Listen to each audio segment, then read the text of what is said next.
Hello and welcome back to the MLB DFS Slate breakdown for Tuesday, September 19th. I almost said August there, going back in time. It is September 19th. We only have a couple more weeks of baseball going.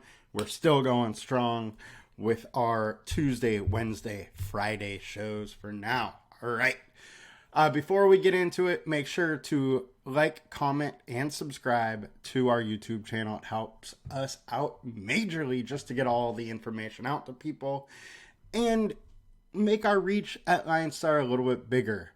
And the more we can do that, the more content we can give you guys for free. Lastly, if you have not already, come join us at LineStar. $39.99 per month gets you access to everything we do. All the props, all the DFS for all the sports we cover. Now, in today's show, we're going to start off by going through some winning lineups from yesterday and the perfect lineups from them, followed by the pitching ownerships and some other pivots to consider, and lastly, the stacks, where we can make some real money. All right, let's get into the fun. Oh, not doing football. All right. So, perfect lineup on DraftKings. We had Clevenger, we had Jordan Montgomery, 3-man San Diego stack, 2-man Baltimore stack. So, nice little stacked lineup on an 8-game slate for the perfect lineup. Left over a lot of salary there, but that is very common on this perfect. And the winning lineup, we had a 2-way tie with Darcy T3 and Jeff 5022. Darcy, it was a single entry that took home 17K. Meanwhile, Jeff entered 150. One of the things I do think is very interesting here is as these slates have got smaller, we've actually seen more dupes actually winning. Now, this lineup that we have here shouldn't have been duped. It, based on the ownerships and whatnot, it just is unlucky that for both people that it ended up duped. You always have a little bit of that chance, and it happens sometimes. All right, so the lineup itself, we had a Chalky Woo who had a solid game there, and then Mike Clevenger, who just went nuts, had a complete game with 7 Ks. Clev has just been really good lately, and it's funny because I was loving picking on him earlier in the season. Then stack-wise, we got a 5-man San Diego stack and a 3-man Seattle stack, so a lot of correlation, a 5-3 lineup. Got it done. And get over to good old FanDuel, and we got Clevenger. We also have another 3-man Padre stack there, and then some one-offs, but just some real good games here. And then the winning lineup, we had Jordan Dillon with Wheeler getting in there. Only one San Diego player, 2 Dodgers, 3 Phillies, and 2 Baltimore guys. So a little bit of a different lineup there on FanDuel. Kind of got it done there.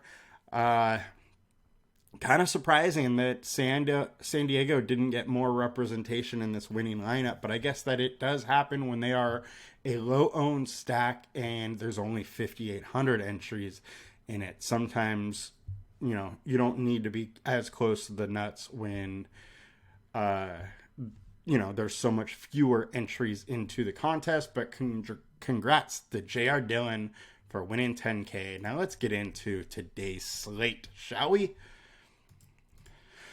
Does look like it's going to be a fun one. It is a big 12-game slate. I personally like a little bit smaller ones, more of the 8 to 10 range, but 12 is just good by me. No problem whatsoever there. All right. The other thing you'll notice is there's a lot of similar game totals on this slate, so I think ownership from a stack standpoint should be spread out quite a bit here. If for whatever reason, the field starts loving one team, it will be easy to get off today and get on somebody else. All right, From a pitcher standpoint, we got Blake Snell and Spencer Strider. Snell, 10.6K, 43% owned. Strider, 12.8K and 31% owned. Now let's dig into these two players. Snell in a very good matchup versus Colorado, who strikes out a ton versus lefties. Their WOBA is also low. Snell is at home. There's a lot of very good things for Snell today. He's also been pitching very good lately. We got a FIP of mid twos, 35% K rate over his last 20, 33 over the last 5. The guy has just been pitching very well. Another thing is he's been a little bit better with his command lately. 4.4 walks per 9 compared to 4.8 per 9. So he has a great matchup here. He's at home. I think everything kind of goes in his favor as far as, you should probably play him. It's a small or a low game total. The one thing with Snell that we do always say is his command is an issue. He is going to let some guys on base. Now, if the timely hits just happen at the wrong point, then he can give up some runs.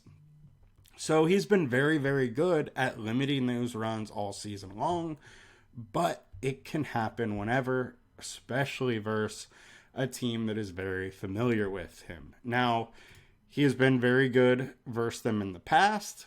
He has, one or two good blow-up games against them a year, but they know him. So, it's not quite as surprising if he gives up 2-3 runs and still racks up 10 Ks. So that is the only thing I would say as far as the downside of Blake Snell. The other part is that his StatCast data isn't great. When they hit him, which isn't very often, he is giving up 33% hard contact. So, there is the chance of a home run at good old Petco, and it just matters, is somebody on base or not when that happens, because it likely happens. All right, next we got Spencer Strider versus the Phillies. Look, he's been really good versus the Phillies. 122 plate attempts. They're hitting 186 versus him with a 37% K rate. Now, Blake Snell is the only one that has a similar K rate to Strider. Strider has a 36% K rate. He's got a very good umpire today. Phillies strike out a decent amount, but they have also been hitting well. Would not be surprising whatsoever if the Phillies do get a couple runs off him, but look what they've done over the course of this year versus Strider. This is the 4th time facing him. 6 innings, 9 Ks, 2 earned runs. 6 innings, 9 Ks, 1 earned run.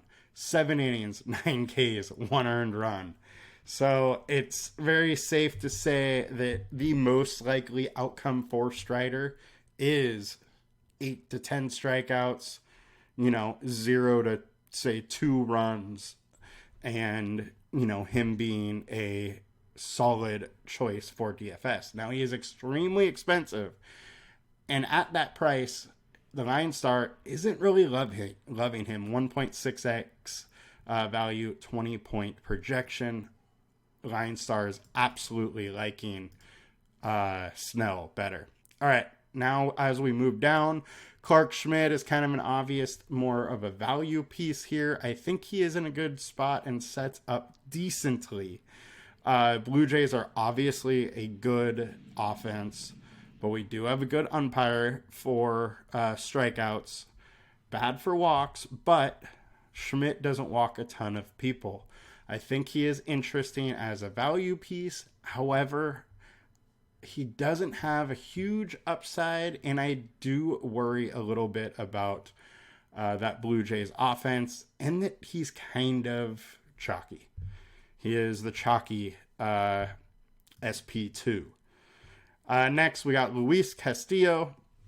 One of the things I do need to mention here is that 4 of the highest priced pitchers on this slate are some of the highest owned.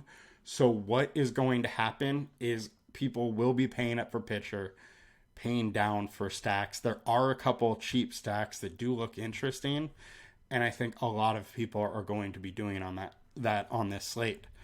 So Castillo in a great spot versus Oakland. We know Oakland's not very good. The one thing is that Castillo is averaging 30% less fantasy points while away. Now, he has had a couple very good outings while away lately, so maybe I wouldn't think too much into that, as earlier in the season, when he was away, he was facing some very good offenses, and those offenses have got a little bit worse when he's been away lately. All in all, Castillo's in a great spot. He is just expensive. But LineStar is loving him. He is one of the highest projected pitchers and a nice 2x salary at the 11.3K. I'm actually kind of surprised Zach Gallen isn't a little bit less owned. He does have a decent matchup, though. He is much better at home, averaging 48% more fantasy points at home. He is at home. The one thing I do need to say, though, is that Chase Field is going to have the roof open today. So the stadium may play a little bit better for hitting than it has most of the season today. But Zach Allen is a stud. He is a great pitcher, and I do not mind going there whatsoever. Paul Blackburn. Now we're getting into the cheapies and lower ownership here. I don't love Blackburn. Don't hate it. He is just kind of there, but he is versus a pretty tough offense who's been hitting well lately. Javier Assad, don't love it. 1.7x. If you want to go there, fine. But I think there are other better ones. All right. Drew Rom is one of the guys that I am very interested at his price. 5.3K. LineStar projection doesn't love it. And I can tell you the reason the LineStar projection likely does not like it is his performance recently. Now, the prospect that he is much different than how he has performed recently. This is a guy that is a heavily sought after prospect who has big time strikeout stuff in the minors. Now he's into the majors. His strikeout stuff showed up a little bit last outing with 7 Ks, and I don't mind him whatsoever. I like him in this spot. I think 5.3K is too cheap for a guy who I think his K rate likely settles around 25-ish%. And right now it is only 17. Now, the one thing is that Milwaukee is much better versus lefties. They strike out at 18%, whereas versus righties, their K rate is much higher. So that is a little bit of a bummer, but I think Rom can get to the Brewers, and I am absolutely interested in him as one of my low-owned, cheap kind of pivot plays. Another very cheap pivot play that I'm kind of interested in is Rutledge. So he went 90 pitches last start. So, he is fully stretched out. LineStar absolutely hates him, but he's against this bad White Sox lineup. And that has me extremely intrigued. And by bad, it's 134 ISO, 290 WOBA. Like, that is very, very bad. I also think he does have a little more strikeout stuff than he has shown. Now, he isn't a strikeout pitcher like Rom is. He doesn't have that kind of stuff, but he is a decent prospect, and I am a little bit intrigued by him in what is a good matchup here. Especially seeing that he went 90 pitches, you can expect him to get right back to that. If he's able to stretch that out a little bit and get into, 5-6 innings, he is absolutely interesting. We got to talk about Kikuchi. Kikuchi's going super low owned. Now, Yankees have been hitting lefties very well lately, but this is a guy that he's boom or bust. But when he is on, he strikes out people at a very high clip, and he is a very good pitcher. He has been very solid, both in the short term and the long term. I do think he's had some rough luck lately with a 5.68 ERA over his last 5, but that's with a 3.98 FIP. So he's definitely been getting a little unlucky, and that could absolutely snap back in his favor today. So he is interesting going low owned. The other guy I really need to bring up is Hunter Brown. I actually like this spot for Brown. Baltimore is good. They're good versus righties, but he is going super low owned and has a major strikeout stuff. His line for strikeouts is was 4.5 this morning. That has already climbed up the field, and most people do think he's going to get some strikeouts today. And I have bet that over on strikeouts. I think it is very likely that he ends up at 6 or 7 Ks. He does have a combined K rate of 26.6. Now it just matters, is he able to limit runs with that? Now, personally, I think there's a good shot of that. So let's hope for that. He is cheap, and you can play an 8,500 guy and a 9K guy or something like that, and you're going to be way different than most people. Most of the lineups today on DraftKings are going to be either Snell, Strider, or say Castillo, and then one semi-cheap pitcher. If you play 2 guys in medium price, you're going to be much different than the field. At pitching, at least, your salary-wise, you're still probably battling everybody offensive-wise. If you pay down both pitchers, you're way different.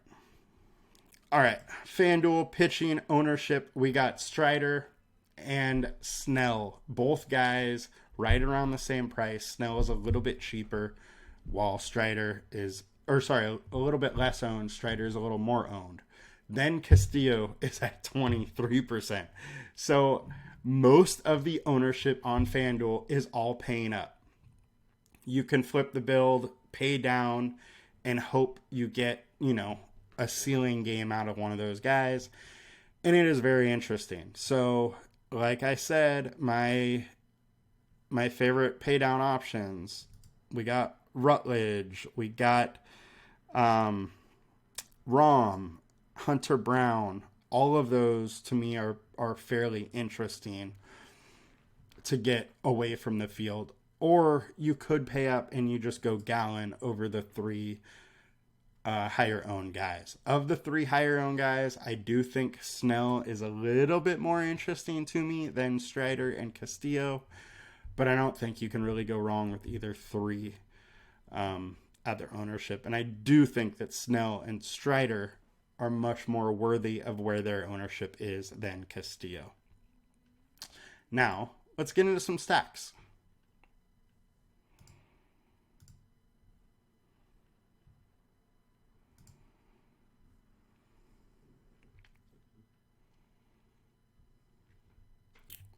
All right, 12 gamer.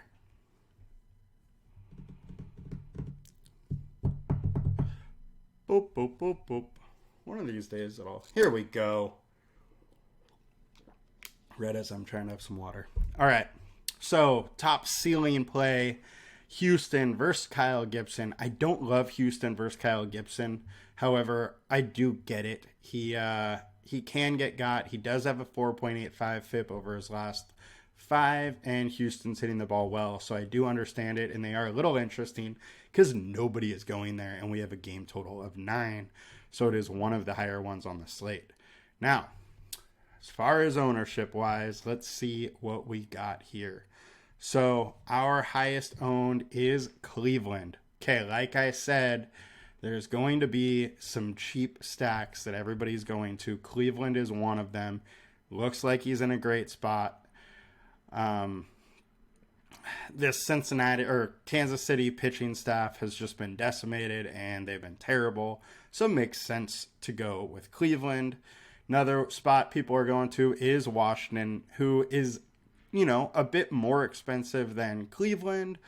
And they are against Jose Urena, who is terrible. 7.89 FIP over his last 5, 6 FIP over his last 20. Then we got Milwaukee. Now, I don't love Milwaukee. I think Drew Rom is a very good pitcher. He's a young prospect, and I don't love trying to pick on him. Seeing that Milwaukee is one of the higher owned stacks too, there is some leverage with using Rom. White Sox versus Rutledge.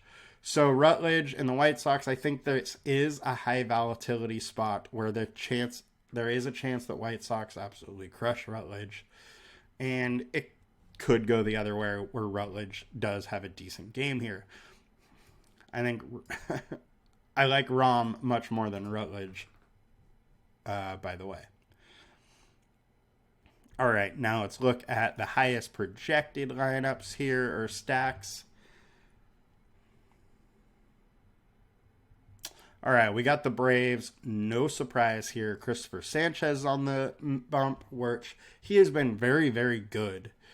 The one thing I do have to say, though, is that they have been eliminating him. He's, kind of maxing out at 5-ish innings unless he's extremely efficient and he gets to 6. So you are going to see some of that Philly bullpen, which is a little interesting. Also is in Atlanta, which we know it's a hitter-friendly park. They do like hitting home runs in that stadium. And Atlanta is super low owned. The issue with them is you will have to pay down at pitcher, probably with both pitchers, to be able to afford, this higher projected stack. Houston, we already covered a little bit, so we will skip by that. Philadelphia is an interesting leverage stack because Strider is so high owned. If Philly is able to get to them and they have been hitting well, then obviously those lineups kind of move up very quickly. Dodgers, I think, are very, very interesting. Look, they're a very good hitting team. Nobody's going there. But once again, they're expensive, so you're going to likely have to pay down a pitcher to get them. All right, now let's get into the value.